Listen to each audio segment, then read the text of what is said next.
Assalamualaikum. I'm Akhtar Jahan, physics teacher of Forward Public School. Today I will discuss the part 2 of chapter sound. Today our topic is sound waves characteristics, and first characteristic of a sound is pitch. आपके पास first definition हम discuss कर लेते हैं. Pitch distinguish shrill sound from the grave sound, यानी आपके पास एक बारीक साउंड को एक फ्लैट यानी मोटे साउंड से सेपरेट करती है pitch of a sound. Dependency of the pitch of the sound क्या है? The pitch of the note depends on the frequency of the sound wave reaching the air.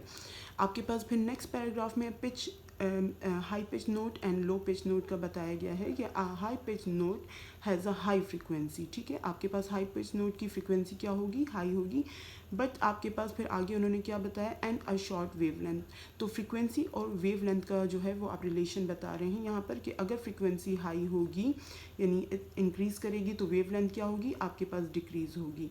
A low pitch note has a low frequency and long wavelength. आपके पास अगर एक लो pitch note है तो उसकी आपके पास फ्रीक्वेंसी क्या होगी?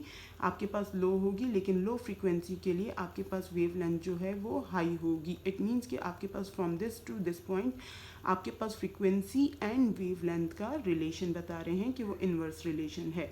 Now there is an activity. आपके पास थ्रू एक्टिविटी जो है हम ये शो करेंगे कि किस तरह पिच ऑफ अ साउंड जो है वो आपके पास डिपेंड करती है frequency of the vibrating body. ठीक है, जो आपके पास साउंड प्रोड्यूस करी है उस बॉडी की number of vibration per unit पर डिपेंड करती है पिच.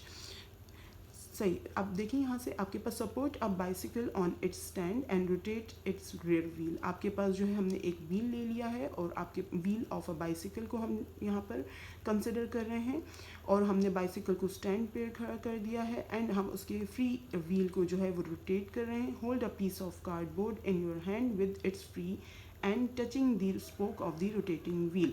हमने एक कार्डबोर्ड लिया और आपके पास रोटेटिंग व्हील के स्पोक्स के साथ हम उसको टच कर रहे हैं. The sound will be produce. क्योंकि आपके पास रोटेटिंग व्हील के साथ टच करें दैट्स वाई कार्डबोर्ड वाइब्रेट करेगा और वाइब्रेटिंग बॉडी क्या करेगी? आपके पास साउंड प्रोड्यूस करेगी.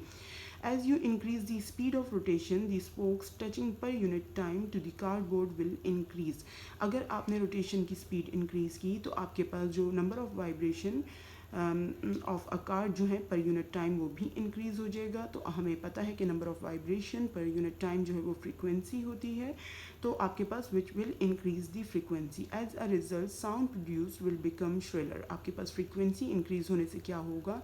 Sound produce by the vibrating cardboard जो है वो श्रिलर होता जाएगा, या हम कहेंगे कि आपके पास पिच ऑफ द साउंड जो है वो हाई है, ऑफ अ हायर पिच. ठीक है, तो आपके पास ये इससे क्या आपके पास कंक्लूजन निकला कि अगर आप फ्रीक्वेंसी को इंक्रीज़ करती हैं तो आपके पास साउंड जो है वो श्रिलर होता जाता है, और अगर आप पिच को लो करती हैं तो साउंड जो है वो ग्रेव होता जाता है. अच्छा, अब आपने यहाँ पर ये भी याद रखना है कि pitch is a relative term. ठीक है, पिच आपके पास क्या है? एक रिलेटिव टर्म है.